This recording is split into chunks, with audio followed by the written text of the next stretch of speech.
Hello, everyone, and welcome back to Quantum Football. Today, I'm going to bring you guys my mock draft 1.0 trades and everything. Just the first round this time. Might do more rounds in the future, but there's lots of juicy trades in here. So let's get started.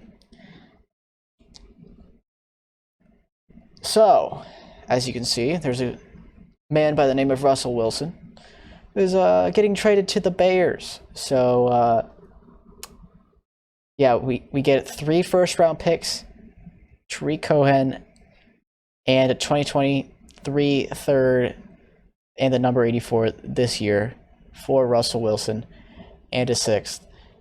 This would just be a fantastic trade for you'd get a lot of value for Russell Wilson in this instance. I think it's a really good trade for both sides. I don't think Seattle should do this just because I think they're still contenders, but I don't think they're nearly as good as other people. Their defense is pretty damn bad, so if they get a lot of first-round picks for Russell Wilson, then I would not be too mad. And I have the Cardinals once again fleecing the Houston Texans, taking Deshaun Watson for Kyler Murray and a 16th. No, I don't.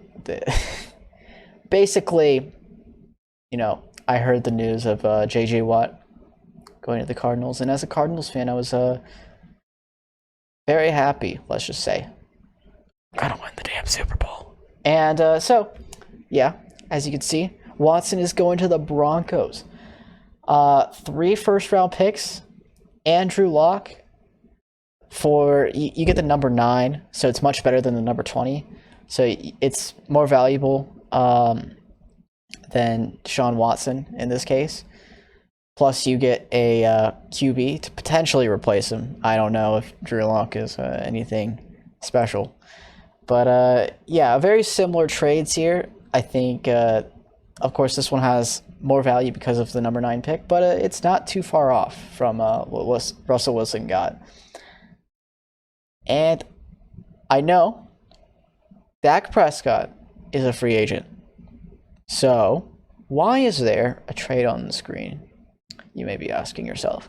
Well, I think there's no way that the Cowboys let him go in free agency. So they have to tag him or extend him. In this case, I have him being tagged and then traded away because Jerry Jones hates him so much. So, yeah. The Cowboys get the number 8 pick this year, 2022 first, 2022 second, 2023 third, and Teddy Bridgewater. So 2 firsts, 2 seconds, and Teddy Bridgewater for Dak, which is a pretty good value considering you're wanting to get rid of him apparently for some stupid reason. I don't know why, but that's just how they roll apparently. And some smaller trades going on here. Sam Darnold goes to the football team, solving their QB problem there. I think this would be a really good trade for the football team. The Jets are getting rid of him anyways, almost guaranteed. They always say that, oh, they're keeping the quarterback. We're going to ride with Sam Darnold. No, you're not. We all know you're going to draft Zach Wilson. It's going to happen. If you don't, then it's pretty dumb. But that's just my opinion. Maybe they roll with someone else. This is a very similar situation with Josh Rosen and the Cardinals because they had Kyler Murray at first overall, but they could have drafted Nick Bosa. At number 2, you don't really have like a better option than Zach Wilson. Like Penei Sewell is all right, but you already have Kai Becton, which could be good. So if you're the Jets, you're probably getting rid of Wilson. Sorry, probably getting rid of Darnold, not Wilson. So yeah. And the Patriots end up getting Marcus Mariota, which is like not their first choice, let's just say that, but he could be pretty decent. He hasn't really been given much of a shot after he's been let go by the Titans. He's been a backup for the Raiders. I don't know why they signed him for a huge contract, but they're getting at least a 5th-round pick now, so that's great. Yeah, worth $10 million. And we saw that Sam Darnold went to the Washington football team, so what do we do with Alex Smith? Do we keep him? Do we trade him away? Well, I think he's not worth enough to be traded away. So they end up cutting him, and Seattle ends up re-signing him for a 2-year deal. I don't think it'll be for $12 million. He probably gets paid like $22, $25 million. And they either trade up to take a quarterback potentially, or they ride with Alex Smith, see how he does, and maybe they extend it. Who knows? And Orlando Brown from the Ravens. I have him heading out because he's kind of upset with the Ravens. He wants to play left tackle, but they're not letting him. So he ends up getting traded away to the Minnesota Vikings for the 14th overall pick, which changes a lot in the draft. And they give up Orlando Brown and a 3rd. I don't quite think he's worth a early mid 1st-round pick, but it's pretty close. So adding a 3rd on there just motivates the Vikings even more to go for it. And Ryan Ramczyk of the Saints, as you can see, the left tackle for him. He's probably one of the best players to come out of the 2017 draft class, which means he's pretty young. And we all know the Saints' cap situation is basically hell. So you have to fix it somehow. And I think trading away Ryan Ramczyk for a decent haul would be a really good idea. And I have them getting the 13th overall pick for him, which is pretty good because the Chargers also need a pretty decent tackle. And they have this cap space to sign him. So at the number 1 spot overall, not changing anytime soon, Trevor Lawrence all the way. You might as well just sign it in pen because it's going to happen.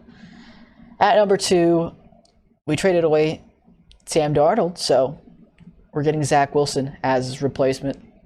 Pretty simple. He's my QB too. Not much else to say here. At number 3, the Dolphins have a pretty unique situation because they could trade down. They could grab like a good wide receiver for Tua, but I have them taking here Penei Sewell, in my opinion, the best non-QB player in the class. Absolute freak athletically, has the size to be a outstanding tackle in the NFL, and you can't go too much wrong with Penei Sewell at number 3 here.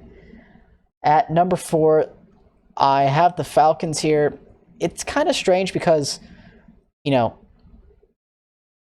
they have Matt Ryan, who's like a pretty decent quarterback, but everyone's saying like, oh yeah, they should draft a quarterback because they're never going to be here again, which has some merit. But at the same time, I think the Falcons will be stubborn. I think they at least will think that they have a good enough roster. I'm not quite too sure about that, but maybe if they hit on the draft, they're potential playoff team and maybe Super Bowl contenders, because even though they went 4-12 last season, they were pretty close in a majority of their games, and they just blew a bunch of leads. So if they get coached up, they probably were a playoff team. So do they just go for an improvement in the roster here? Maybe they take a corner. Maybe they take the best defensive player in the class. Instead here, I have them getting a pretty big trade. I have them trading with the Cowboys, who got the 8th pick from Carolina by trading Dak away. And the reason why they're trading up is because, well, they're going to grab their quarterback of the future, Justin Fields. This guy's as sure of a bet as anything. People who have him falling further than 8 are just crazy, because this guy would be the number 1 pick overall, if not for the other 2 QBs in this class. So Justin Fields is a fantastic pick here by the Cowboys. If they give up both their first-round picks to get him, I think it's a good idea. So at number 5, the Bengals here are in a pretty strange situation, because if you think about it, right, their wide receivers are T. Higgins and Tyler Boyd, AJ Green. And those are all pretty decent guys if they play well, right? And I think T. Higgins is probably going to emerge as their number one wide receiver. So Tyler Boyd is a very good number two. And AJ Green could come back with a pretty decent season. So I'm kind of confused as to why they need a wide receiver at all. I've heard they need like a deep threat, which is like, you can get that like later in the draft. So I don't see why you need to get that at number 5. So instead I have them addressing the offensive line and going Rashawn Slater out of Northwestern. Now, this might be a little bit controversial, but I think since he can go anywhere along the line, he has great tape. He shut down Chase Young. I think he's going to be very valuable for a Bengals offensive line which has struggled to say the least. They need to protect Joe Burrow, so something like that injury never happens again. And I think Rashawn Slater is a great first addition to that. At number 6, the Eagles are up here, and they're in a dream spot because their wide receivers were awful last year, and Zach Ertz is gone, so now you have literally no receiving assets whatsoever. So do you take a receiver here first? Maybe Travis Fulgham and Jalen Reagor become something, but I highly doubt that. So I think if anything, they need to address that first, but they could potentially go later. But here I don't think there's any other, position that you'd want to go. Like maybe linebacker and take Micah Parsons, but I don't think he's quite worth it here, especially with his character concerns. So I have them taking Kyle Pitts. Now, I know, why would you take a tight end in the top 10? Well, Kyle Pitts is not your typical tight end. He's basically the Julio Jones of tight ends. He could be an absolute superstar. And I think if you have a very good, floor, because he's an absolute freak. He's 6'6". He's a humongous catch radius. He can basically catch anything short because no one can cover him. And he could go deep because he has the speed. And he has good route running. So he's just an overall fantastic prospect. He's going to be like number 4 on my board probably, which means this is even good value at 6. So Kyle Pitts to the Eagles is probably going to happen, especially with Zach Ertz probably being gone. At number 7, the Lions are also in a dream spot because they get to take the wide receiver of their choice or the best defensive player, depending on how they feel. But here, I have them going with Jamar Chase, wide receiver out of LSU. Now, he did opt out this year, which might potentially drop his stock, but I think what he showed with Joe Burrow is it's just good enough, to take him at number 7 at least. So I think the Lions would be lucky to even, have this option here. So yeah, I think this would be a snap pick. Potentially as a Devontae Smith too. Both of those make sense. I think it's probably like a 50-50 chance that one of those two guys go first. I don't think Jalen Waddle has potential to go first, but he could be like the best wide receiver coming out of this class. At number 8, the Falcons, while trading down, now get a really good defensive player and what they believe to be the best defensive player on the board with Kwity Paye. Addresses a huge need for them, which is pass rush. They do not get any of it. So getting Kwity Paye here, he's an absolute beast. He has, just look at the man. His biceps are literally just steel balls. It's just crazy. Jacked out of his mind. He doesn't even have to use his power to get around guys. He didn't even do that very much, but he's an incredible pass rusher, and on top of that, he might be even better in the run game. So I just think that this guy goes a lot earlier than what people are saying. People have him going at 20 to 25, which is it's not gonna happen. He's gonna go way earlier. So the Falcons take him at 8. I like the pick. At number 9, the Houston Texans, with Drew Lock as their quarterback, addressed a way bigger need, and they take Trey Lance. Like, this is pretty good having him here. He does carry a lot of risk, which is why I don't have any teams trading up for him. But at the same time, I think he's worth enough to go in the top 10, top 12 spot. So Trey Lance at 9 is probably best case scenario for the Texans. I don't think they want to roll with Drew Lock. If a better player here is available, I don't know who would be a better option here for them, but this is probably their best case scenario. At number 10, the Falcons, with the second Dallas Cowboys pick of the first round, take Caleb Farley, my cornerback 1 of this class. Now, he has tremendous upside, of course. He's got the size, he's got the speed, he's got almost everything you want in the corner. He's not quite suited for the position yet. He's kind of raw. When he goes down the field with the receiver, he doesn't really look at the ball.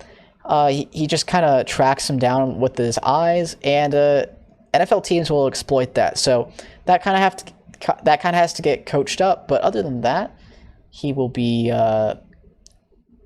easily a really great corner for whoever drafts him. He just needs to work on those things, and he'll be amazing. At number 11, the Giants have their choice at a wide receiver 2. So that would be pretty... a lot of people don't even have them even getting a wide receiver here because all 3 are taken.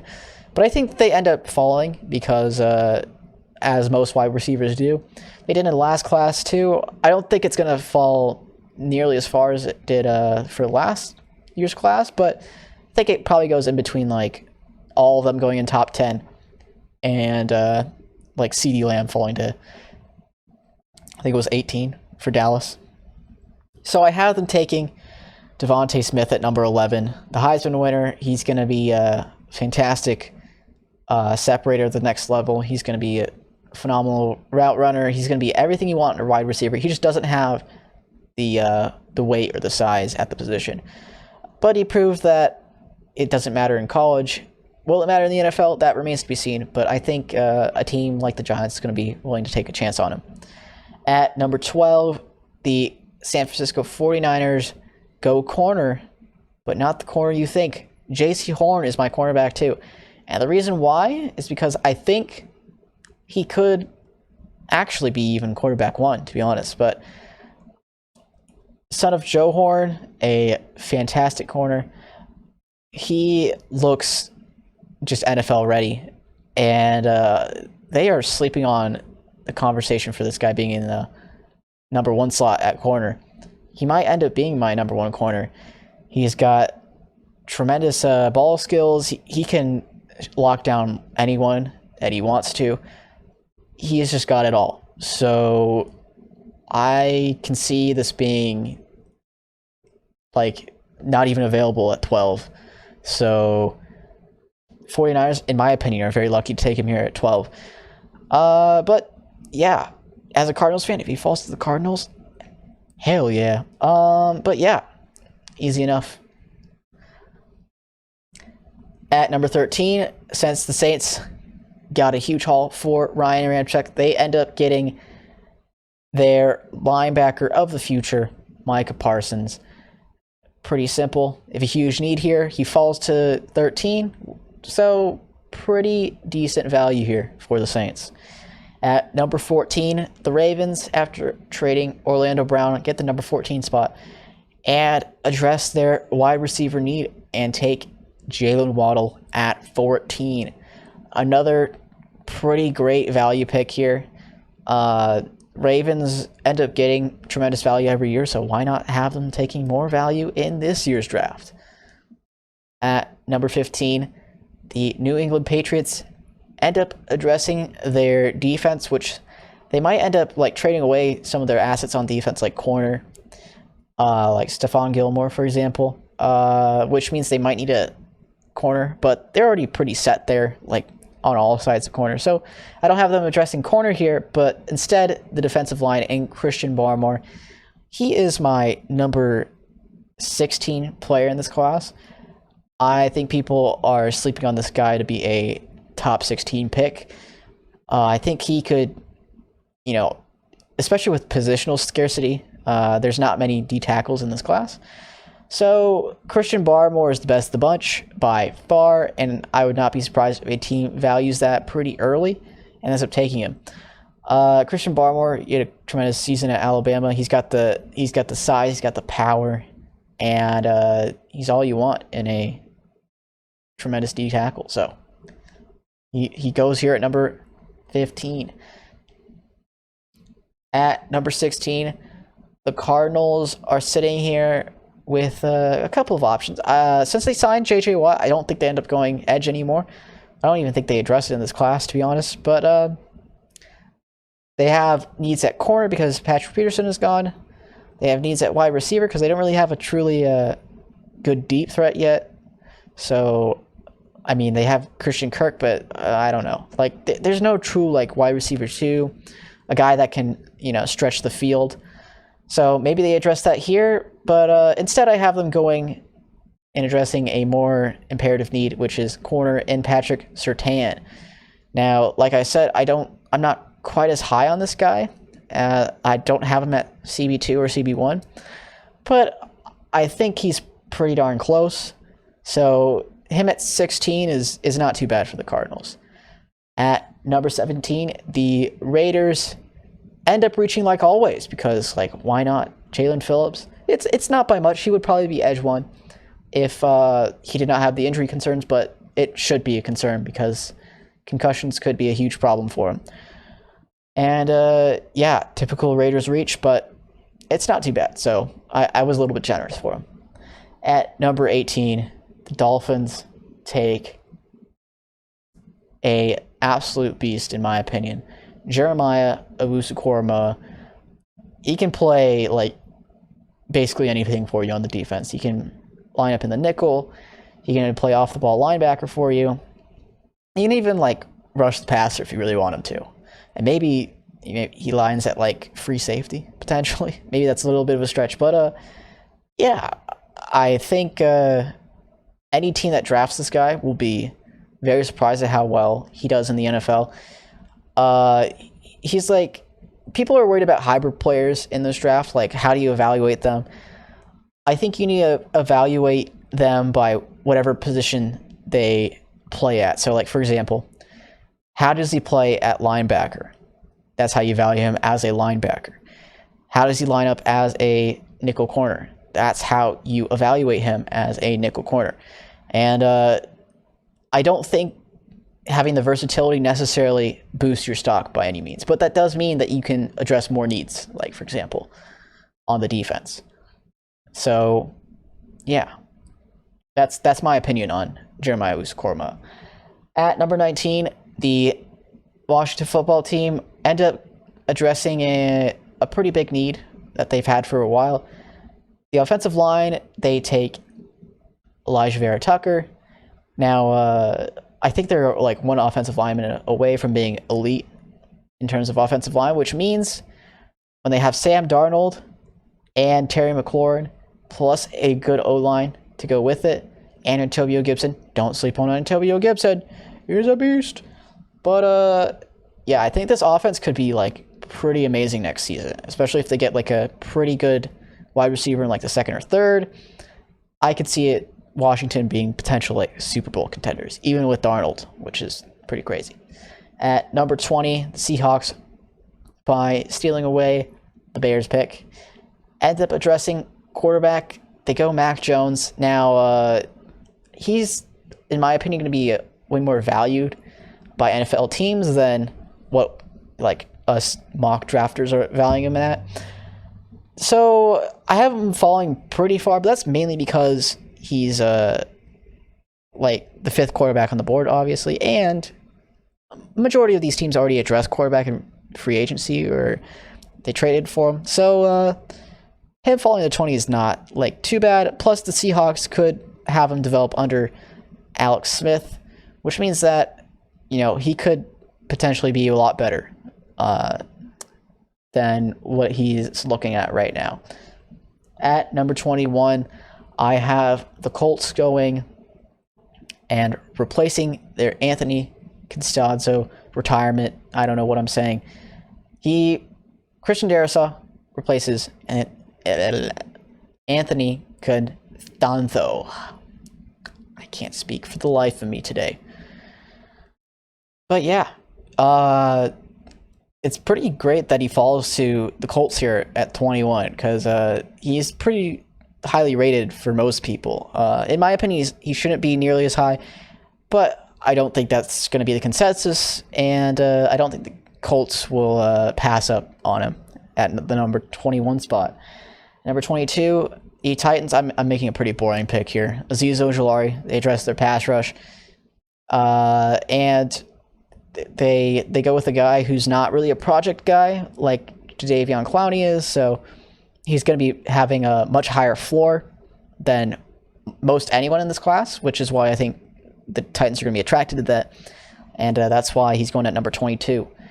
Number 23, the Jets also address the edge position and take Gregory Rousseau.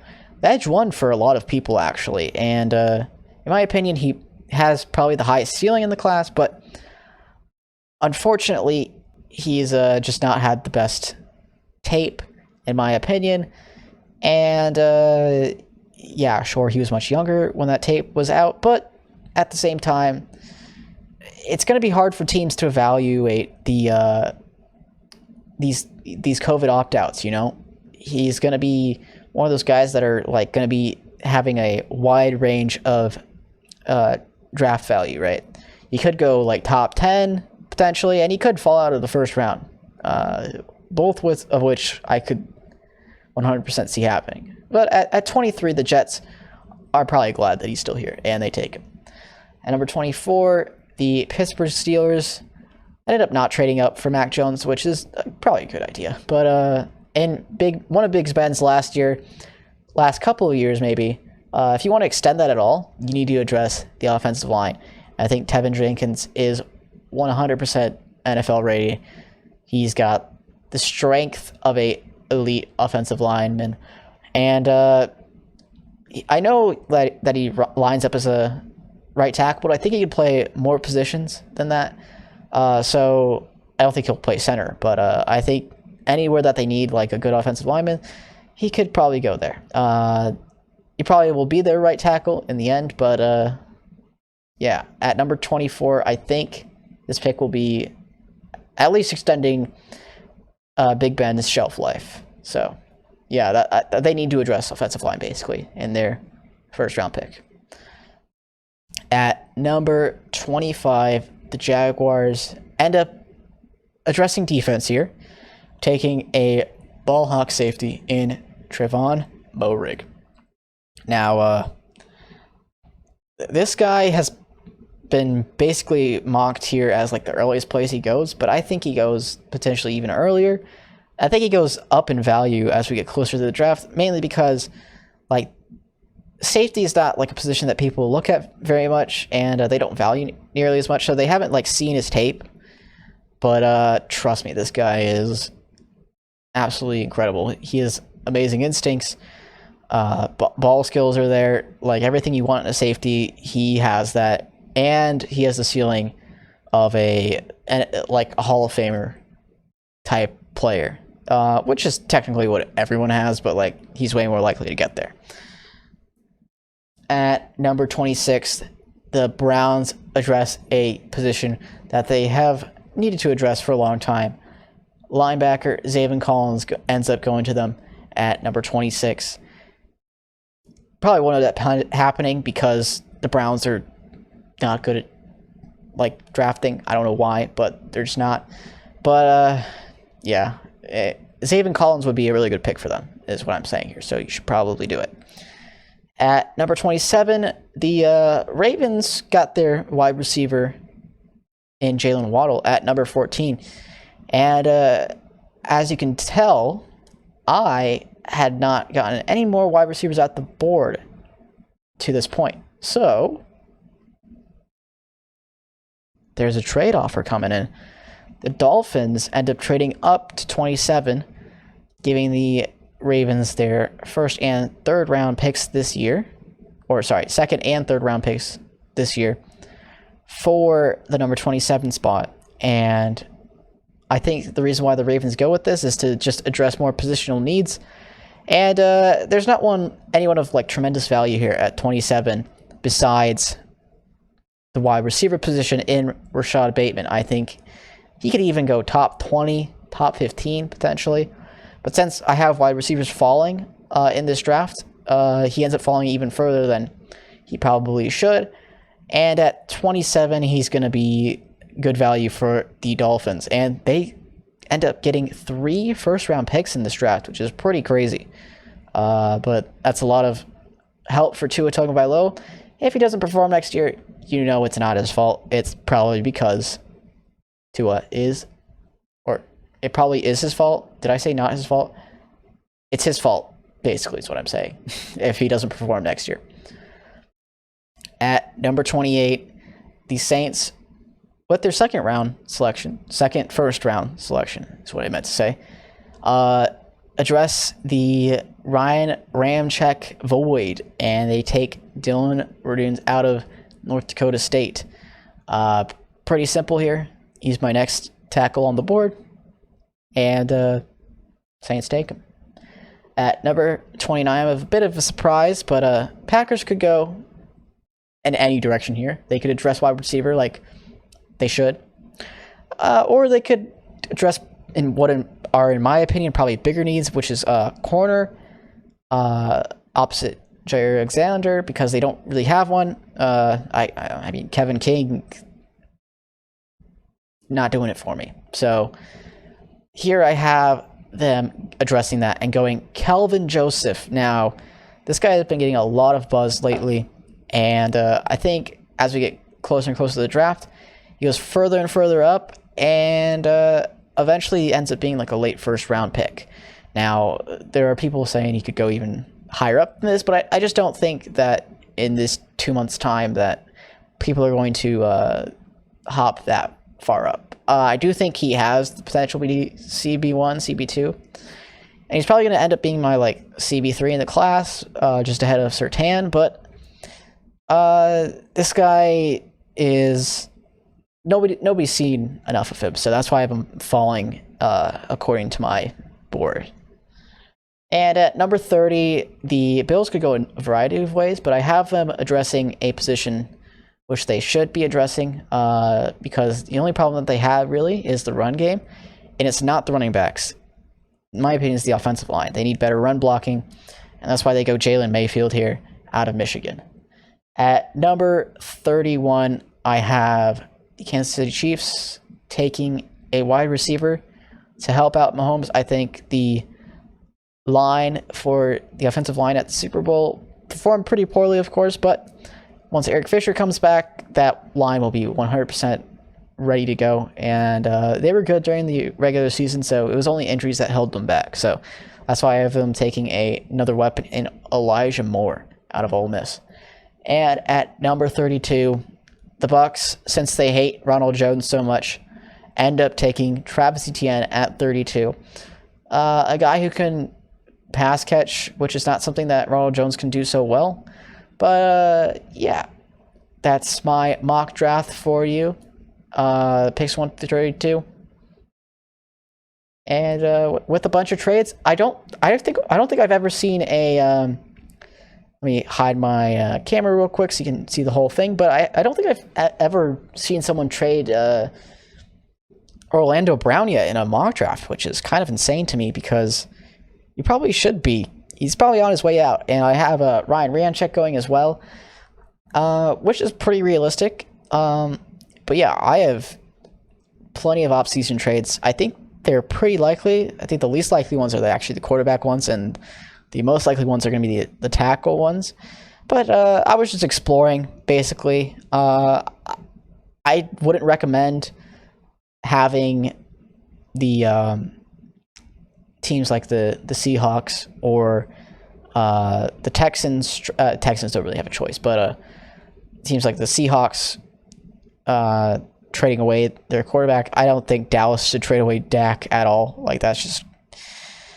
Like, why haven't you signed an extension yet? It just blows my mind. But hopefully you guys enjoyed this Mock Draft 1.0. And make sure to hit the like button and subscribe to the channel. And I will see you guys next time.